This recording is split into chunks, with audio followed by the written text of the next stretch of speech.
Hello friends, welcome to शुकौशल। Friends, आज की इस क्लास में हम इकोनॉमिक्स के दो बहुत ही बेसिक कंसेप्ट जो कन्वेक्स टू द ओरिजिन और कनकेव टू द ओरिजिन जो कर्व्स होते हैं वो क्या होते हैं, उनका क्या मतलब होता है, कहाँ यूज होते हैं। और हमारे बहुत सारे इकोनॉमिक्स में इसमें बहुत कन्फ्यूजन होता है कि क्योंकि बहुत सारे कर्व्स हैं जो कुछ तो कन्वेक्स टू द ओरिजिन और कुछ कनकेव टू द ओरिजिन है। इनके पीछे रीजन क्या है, क्यों ये कन्वेक्स टू द ओरिजिन होते हैं या क्यों कनकेव टू द ओरिजिन होते हैं, और कौन कौन से कर्व होते हैं, क्या इनके पीछे बेसिक रीजन है। ये क्लास लगाने के बाद आपको ये इनमें अगर कोई भी कन्फ्यूजन होता होगा तो वो डिफरेंस क्लियर हो जाएगा। अब देखिए, कन्वेक्स टू द ओरिजिन की शेप हमारी इस तरीके की होती है जो इस इमेज में है कि ये ऐसे कन्वेक्स टू द ओरिजिन होता है। तो ये हमारी convex to the origin curve बोलते हैं। जो हमारा डिमांड कर्व होता है वो भी इसी शेप का होता है। जो हमारा इंडिफरेंस कर्व होता है वो भी इसी शेप का होता है। डिमांड कर्व फिर भी थोड़ा कम होता है लेकिन होता हुआ इसी शेप में मानते हैं हम उसको, कन्वेक्स टू द ओरिजिन। और जो इसोक्वेंट कर्व होते हैं वो भी इसी शेप में होते हैं, ठीक है।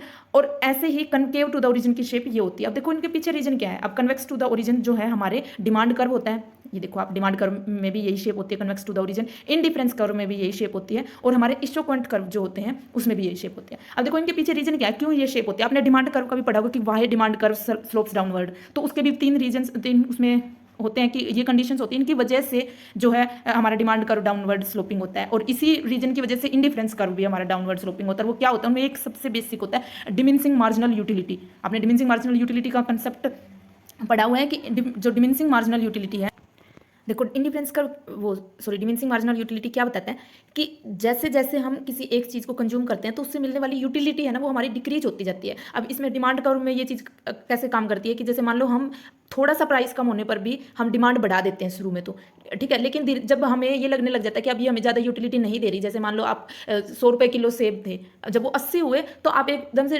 2 किलो भी खरीद रहे हो, ठीक है। लेकिन फिर 2 किलो खाने के बाद, मतलब खरीदने के बाद आपकी उसकी यूटिलिटी कम हो जाती है कि अब 2 किलो से ज़्यादा लेके क्या करेंगे। लेकिन अगर मान लो प्राइस बहुत ज़्यादा कम हो जाए और भी ज़्यादा 40 रुपये किलो आ जाए मान लो वो, फिर आप खरीदने की सोच सकते हो। तो यानी कि वो जो यूटिलिटी थी वो कम होती जाती है, तो अब हम उसके बदले सेक्रीफाइस जो हो रहा था उसको कम करना शुरू कर देते हैं धीरे धीरे करके। तो इसलिए ये वो इसी को बोलते हैं हम डिमिनिशिंग मार्जिनल यूटिलिटी। तो ये डिमांड कर्व के पीछे भी हमारा यही कंसेप्ट काम करता है। और ये और भी अच्छे से आपको इस इंडिफरेंस कर्व में समझ आएगा कि कन्वेक्स टू द ओरिजिन होने के पीछे इसका क्या रीजन है। देखो डिमिनिशिंग मार्जिनल यूटिलिटी की वजह से ही ये दोनों इंडिफरेंस कर्व भी और हमारा डिमांड कर्व भी ये कन्वेक्स टू द ओरिजिन होते हैं। अब देखो जैसे क्या डिमिनिशिंग मार्जिनल यूटिलिटी का मतलब, अब यहाँ पे क्या कि हम जैसे इसमें हम ये चीज देखते हैं कि हमें गेन कितना हो रहा है और सेक्रीफाइस हम कितना कर रहे हैं। अब देखो पहले तो ये देख लेते हैं इंडिफरेंस कर्व हमें क्या बताता है। देखो इंडिफरेंस कर्व हमें बताता है कि टू कॉम्बिनेशंस ऑफ गुड्स और कमोडिटी कंज्यूमर कैन चूज, यानी कि दो कमोडिटी, हमारे पास कुछ लिमिटेड पैसे हैं और उन्हीं पैसों में हमें दो कमोडिटी खरीदनी है, तो उनका क्या कॉम्बिनेशन खरीदे और इस हर कॉम्बिनेशन पे हमें इक्वल सेटिस्फेक्शन मिलेगी। ये जो भी दो पॉइंट्स है ना, A B C D, इन पे हमें इक्वल सेटिस्फेक्शन मिल रही है, तो ऐसे कॉम्बिनेशन यूज करना कि इक्वल सेटिस्फेक्शन मिले। अब वो इक्वल सेटिस्फेक्शन मिलेगी, लेकिन फिर ये कन्वेक्स टू द ओरिजिन क्यों है, यानी कि ये ऐसे डिक्रीजिंग शेप में क्यों है हमारा इंडिफरेंस कर्व की शेप। ये इसीलिए है कि डिमिनिशिंग मार्जिनल यूटिलिटी की वजह से है। और अब देखो जैसे इसमें ए पॉइंट से बी पॉइंट तक जाने के लिए पहले क्लोथिंग की देखो 12 यूनिट हम कंज्यूम कर रहे थे, एक तरीके से खरीद रहे थे, और फूड की हम यूनिट्स जो है तब एक ही खरीद पा रहे थे, जो ये इस पॉइंट पे है, और यहाँ पे हम 12 खरीद पा रहे थे इस ए पॉइंट पे, ठीक है। तो जब हमने फूड की सिर्फ एक यूनिट ही बढ़ाने के लिए, देखो 1 से 2 करने के लिए हमें क्लोथिंग का कितना सेक्रीफाइस करना पड़ा। देखो 12 से 6 पे आना पड़ा, तो 6 यूनिट हमें सेक्रीफाइस करनी पड़ी सिर्फ एक यूनिट बढ़ाने के लिए। फिर जब नेक्स्ट टाइम हम जब सेक्रीफाइस करते हैं तब हम एक यूनिट बढ़ाने के लिए 6 यूनिट्स को सेक्रीफाइस नहीं करते, सिर्फ 2 ही यूनिट को सेक्रीफाइस करते हैं। तो जो हम सेक्रीफाइस कर रहे थे ना वो रेशो धीरे धीरे कम होने लगता है। देखो सेक्रीफाइस करने का मतलब है लॉस, जो हम लॉस कर रहे थे और डिवाइड बाय हम नीचे करेंगे गेन।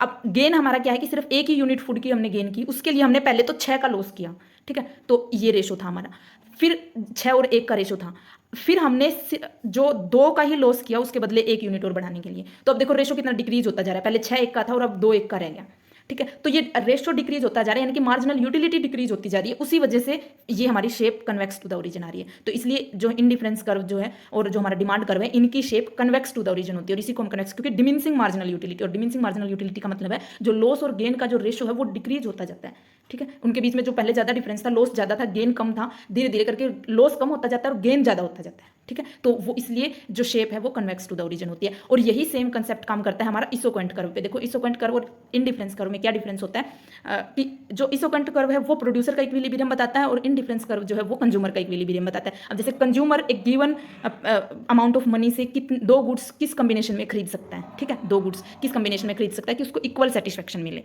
और ऐसे ही इसोक्वेंट कर्व क्या बताता है कि हमारे पास जो भी हमारे लेबर और वो कैपिटल है, उन दोनों इनपुट के कॉम्बिनेशन से हमें आउटपुट लेना है, और आउटपुट हमारा हर पॉइंट पे सेम होगा। ऐसे ही इसमें भी पॉइंट्स होते हैं, ये कर्व इतना सही नहीं, जैसे बिल्कुल इनडिफरेंस कर्व बनता है वैसे ये बनता है। इसमें एक लेबर होती है और एक आपकी कैपिटल होती है, और इन दोनों का कॉम्बिनेशन यूज करके हम प्रोडक्शन करते हैं, और वो प्रोडक्शन हर पॉइंट पे मतलब प्रोड्यूसर की इक्वल सेटिस्फेक्शन होगी। इक्विवेलेंट कर्व ऐसे बताता है कि प्रोड्यूसर की सेटिस्फेक्शन मतलब वो इक्विलिब्रियम के बारे में बताता है हमें।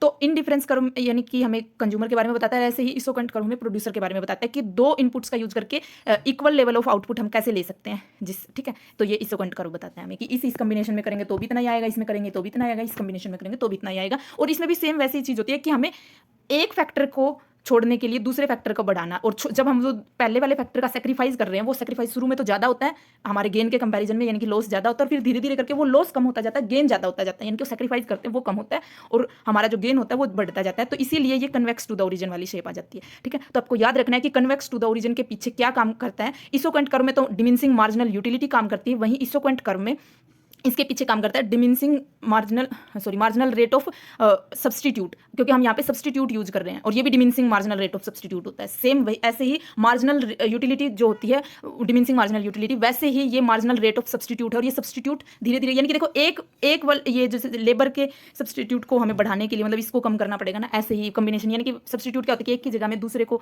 एक का सेक्रीफाइस करके दूसरी चीज को हम चूज कर रहे हैं, तो उसके बदले तो वो इक्विवेलेंट कर्व हमारा ऐसे ये होता है, बताता है हमें। तो इसके पीछे MRTS बोल सकते हो आप, मार्जिनल रेट ऑफ सब्सटीट्यूट, ये काम करता है। ये भी diminishing marginal rate of substitute होता है, और वो डिमिनिशिंग मार्जिनल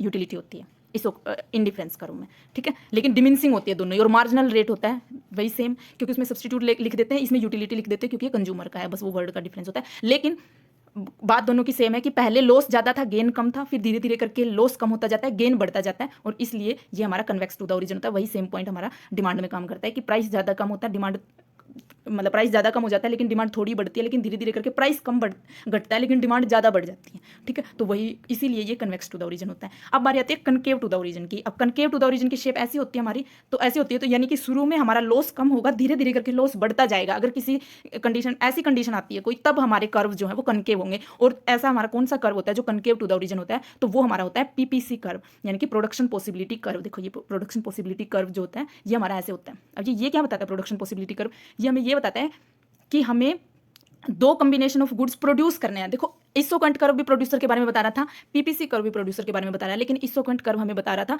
कि हमें इनपुट्स के कॉम्बिनेशन से आउटपुट लेना है, ठीक है। उसमें इनपुट के दो टाइप थे, लेकिन PPC कर्व में आउटपुट ही दो हैं हमारे पास। अब कि हमें जैसे मान लो गेहूं का प्रोडक्शन करना है और क्लोथिंग का प्रोडक्शन करना है, तो हम सारा पैसा अगर गेहूं के प्रोडक्शन में लगा देते हैं, तब हमें यहाँ पे इतना मतलब सेटिस्फेक्शन इतनी होती है किसी भी प्रोड्यूसर की। और अगर सारा का सारा ही वो मान लो इसमें लगा देता है, तो इस और मतलब पहले ये पॉइंट होता है कि सारा का सारा पैसा अगर इस एक फैक्टर में के प्रोडक्शन में लगा दिया तो यहाँ इस पॉइंट पे होंगे, सारा का सारा इस नीचे वाले फैक्टर के प्रोडक्शन में लगा दिया तो यहाँ पे होंगे। और अगर हमें इसका प्रोडक्शन कम करके, मान लो यहाँ पे क्लोथिंग है ये C, और यहाँ पे मान लो गेहूं है तो यहाँ पे वीट है W, ठीक है। तो हमें ये क्लोथिंग का अगर कम करके वीट का बढ़ाना है, ठीक है, ऐसे ही होगा ना कि हमें एक का कम करना है प्रोडक्शन, दूसरे का बढ़ाना है प्रोडक्शन, तो सेक्रीफाइस करना पड़ेगा। यहाँ पे भी ऐसी कुछ चीज होगी कि सेक्रीफाइस करेंगे, और यहाँ पे अपॉर्चुनिटी कॉस्ट होगी कि इसकी अपॉर्चुनिटी कॉस्ट, यानी कि क्लोथिंग जो हम प्रोड्यूस कर सकते थे उसके अपॉर्चुनिटी कॉस्ट पे हमें वीट का प्रोडक्शन मिल रहा है। तो जो ये अपॉर्चुनिटी कॉस्ट होती है ना, ये इंक्रीजिंग अपॉर्चुनिटी कॉस्ट होती है।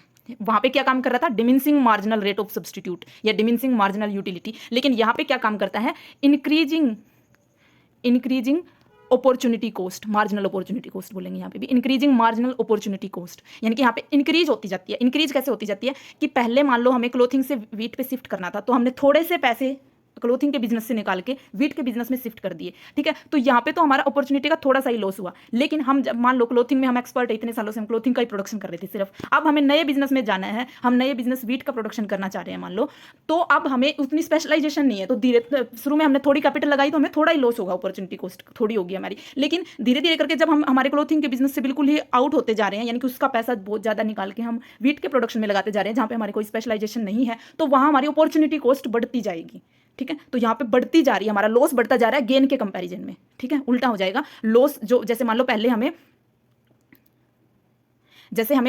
हमारा लॉस था, मान लो हमने पहले सिर्फ 10 रुपये सेक्रीफाइस करके और हमारा प्रोडक्शन बढ़ा लिया, 10 रुपये सेक्रीफाइस करके हमने प्रोडक्शन 20 का बढ़ाया था, लॉस कम था। फिर धीरे धीरे करके हमारी अपॉर्चुनिटी कॉस्ट जो है ये बढ़ती जाएगी, फिर मान लो हमें 30 का लॉस करना पड़ा आगे और फर्दर 20 का प्रोडक्शन बढ़ाने के लिए। तो अब देखो ये ऊपर वाली चीज़, यानी कि ये लॉस बाय गेन जो है वो हमें किसी भी कर्व की शेप बताती है, उसकी स्लोप जो है ना वो लॉस बाय गेन से हम निकालते हैं। तो अब लॉस पहले 10 का था, फिर 20 का, मतलब 10 का लॉस के लिए हमें 20 का गेन हो रहा था। धीरे धीरे करके हमें हमारा ये लॉस बढ़ता जाता है, क्योंकि अपॉर्चुनिटी कॉस्ट बढ़ती जाती है, हमें हमारी स्पेशलाइजेशन का लॉस करना पड़ता है। तो इसलिए हमारा ये यहाँ पे पीपीसी कर्व में हमारा इंक्रीजिंग अपॉर्चुनिटी कॉस्ट का रूल अप्लाई होता है, और इसीलिए ये कनकेव टू द ओरिजिन होता है। ठीक है, आई होप आपको डिफरेंस समझ आ गया होगा कि कनकेव टू द ओरिजिन और कन्वेक्स टू द ओरिजिन कोई भी कर्व क्यों होते हैं और कौन से वाले कर्व होते हैं। तो ये कन्वेक्स टू द ओरिजिन हमारा डिमांड कर्व होता है, इंडिफरेंस कर्व होता है, और हमारा इसोकंट कर्व होता है। और जो ये पीपीसी कर्व जो हमारा होता है, सिर्फ पीपीसी कर्व जो है वो हमारा कनकेव टू द ओरिजिन होता है, क्योंकि यहाँ पे इंक्रीजिंग मार्जिनल अपॉर्चुनिटी कॉस्ट काम करती है, यहाँ पे डिक्रीजिंग मार्जिनल कॉस्ट लगा लो। मार्जिनल कॉस्ट में हमारे डिक्रीजिंग मार्जिनल यूटिलिटी भी आ जाएगी और decreasing marginal rate of substitute आ जाएगा इसोकंट कर्व में। ठीक है, तो ये रीजन था हमारा। आई होप आपको ये क्लास यूजफुल लगी होगी। Thanks for watching.